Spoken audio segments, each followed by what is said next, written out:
नमस्कार, हिमाचल बुलेटिन में आपका स्वागत है। पेश है आज के समाचार। मुख्यमंत्री श्री जयराम ठाकुर ने आज सोलन जिला के नालागढ़ विधानसभा क्षेत्र के एक दिवसीय दौरे के दौरान पंजेहड़ा में 225 करोड़ रुपए लागत की 52 विकास परियोजनाओं के लोकार्पण एवं शिलान्यास किए। इसके उपरांत पंजेहड़ा के शोभा माजरा में एक जनसभा को संबोधित करते हुए मुख्यमंत्री ने रामशहर में खंड विकास अधिकारी कार्यालय खोलने, सामुदायिक स्वास्थ्य केंद्र रामशहर को स्तरोन्नत कर 50 बिस्तर का करने, रामशहर में अग्निशमन उप केंद्र खोलने और सामुदायिक स्वास्थ्य केंद्र नालागढ़ को 200 बिस्तर के नागरिक अस्पताल में स्तरोन्नत करने की घोषणा की। श्री जयराम ठाकुर ने अंधरोला में औद्योगिक प्रशिक्षण संस्थान खोलने, डोली में प्राथमिक स्वास्थ्य केंद्र खोलने तथा पंजेहड़ा स्वास्थ्य उप केंद्र को स्तरोन्नत कर प्राथमिक स्वास्थ्य केंद्र करने की भी घोषणा की। मुख्यमंत्री ने कहा कि क्षेत्र में आज किए गए 225 करोड़ रुपए के उद्घाटन एवं शिलान्यास यह दर्शाते हैं कि प्रदेश सरकार ने सदैव ही इस क्षेत्र के विकास का पूरा ध्यान रखा है। उन्होंने कहा कि नालागढ़ में 5 करोड़ 60 लाख रुपए की लागत से निर्मित बस अड्डा राज्य के सबसे बड़े बस अड्डों में से एक है और इससे यहां बसों का सुगम परिचालन सुनिश्चित होगा। इस परियोजना के लिए समस्त बजट प्रावधान वर्तमान प्रदेश सरकार द्वारा ही किया गया है। श्री जयराम ठाकुर ने कहा कि वर्तमान प्रदेश सरकार ने गत वर्ष दिसंबर माह में अपना 4 वर्ष का कार्यकाल पूरा किया है। उन्होंने कहा कि नालागढ़ राज्य का पहला ऐसा क्षेत्र है जहां से पिछले लोकसभा चुनावों में 40,000 से अधिक की बढ़त प्राप्त हुई थी। उन्होंने कहा कि वर्तमान प्रदेश सरकार अंतिम पंक्ति में खड़े व्यक्ति तक सरकारी योजनाओं का लाभ पहुंचाने पर अपना ध्यान केंद्रित कर रही है। वृद्धावस्था पेंशन योजना से वर्तमान में 7,50,000 लाभार्थी लाभ प्राप्त कर रहे हैं और इस पर 1,300 करोड़ रुपए व्यय किए जाएंगे।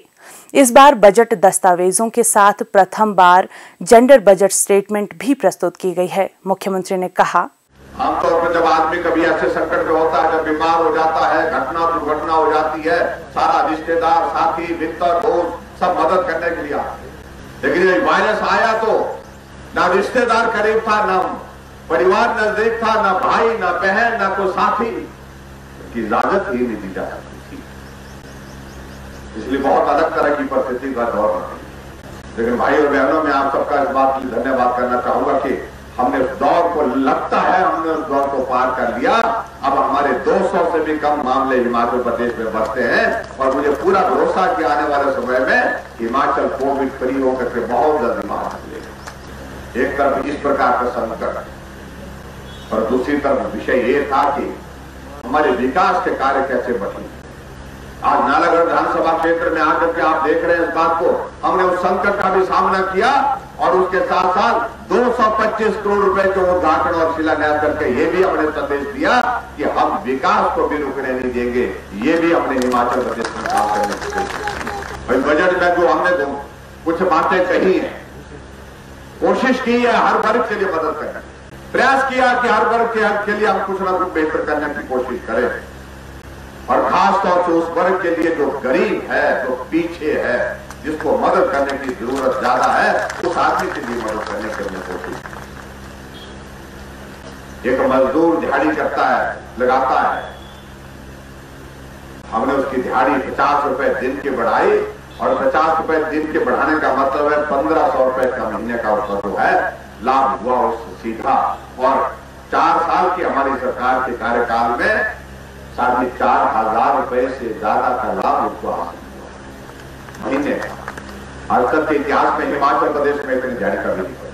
हिमकेयर की शुरुआत की और हिमकेयर के माध्यम से गरीब आदमी का इलाज करने का हमने मुफ्त खरीदा और इस बजट में हमने कहा कि हिमकेयर की रजिस्ट्रेशन जो है वो साल भर चलती रहेगी और हिमकेयर की रजिस्ट्रेशन साल भर चलने के साथ साथ उसकी रिन्यूअल जो है 1 साल में नहीं 3 साल में करेंगे।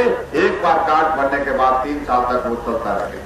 और कोई आदमी अगर बीमार होता तो सबसे पहले उस कार्ड को संभाल करके वो हॉस्पिटल पहुंचता है, क्योंकि अगर इलाज होना है तो उसी से 2 लाख से ज्यादा हिमाचल प्रदेश में हमने गरीब लोगों का मुफ्त में इलाज कर दिया और लगभग 200 करोड़ से ज्यादा हमने खर्च किया।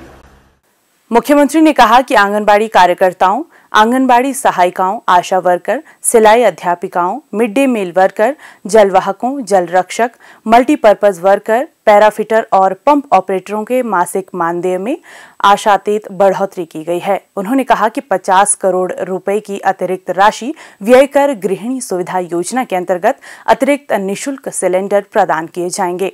उन्होंने कहा कि राज्य में सड़कों पर बेसहारा घूमने वाले 20,000 गौवंश को गौ सदनों एवं गौ अभ्यारण्यों में पहुंचाया गया है।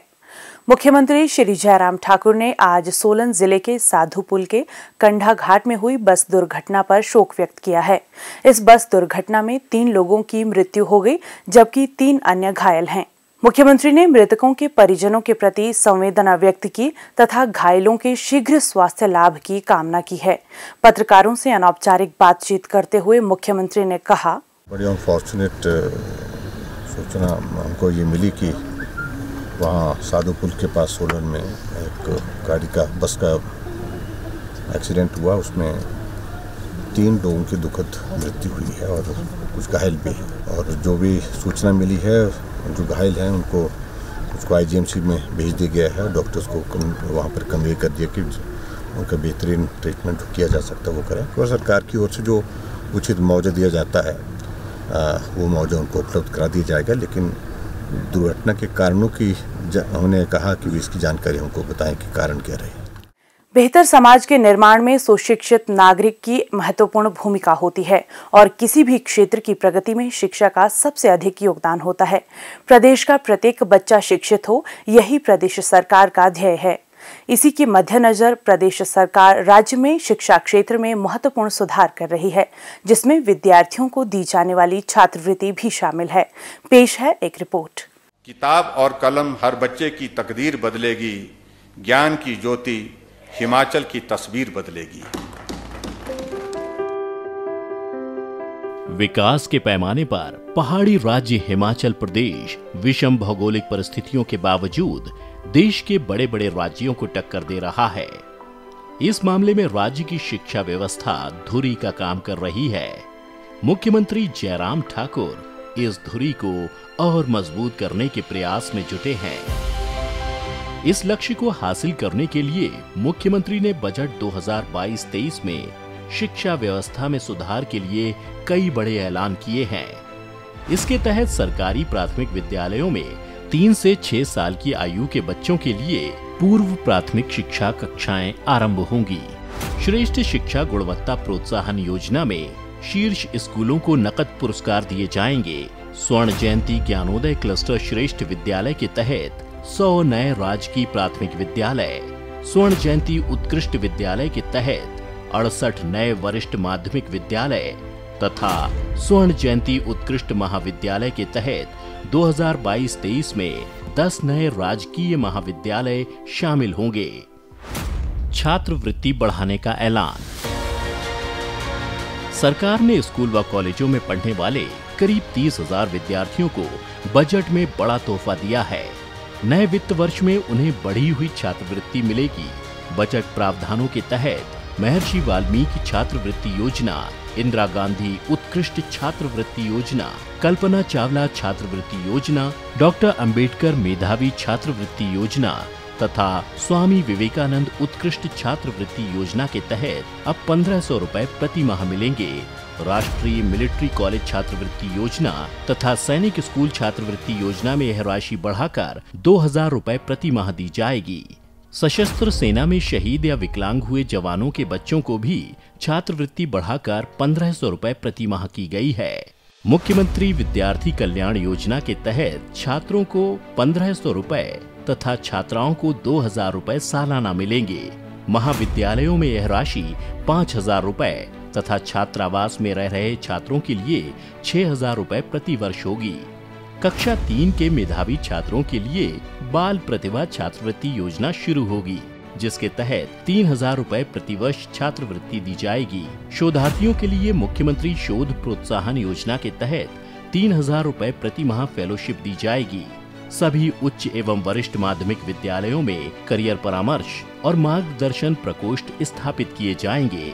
उच्च शिक्षा को बढ़ावा देने के लिए मंडी स्थित सरदार पटेल विश्वविद्यालय में अप्रैल 2022 से कार्य आरंभ हो जाएगा। जवाहरलाल नेहरू इंजीनियरिंग महाविद्यालय में आगामी सत्र से कंप्यूटर साइंस में बीटेक तथा सिविल इंजीनियरिंग में एमटेक की पढ़ाई शुरू की जाएगी।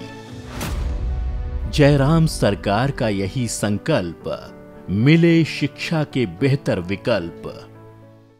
हिमाचल बुलेटिन देखने के लिए सब्सक्राइब करें YouTube channel IPR Himachal, follow करें ट्विटर @DPRHP, लाइक करें Facebook page information and public relations department Himachal Pradesh, visit करें वेबसाइट www.himachalpr.gov.in।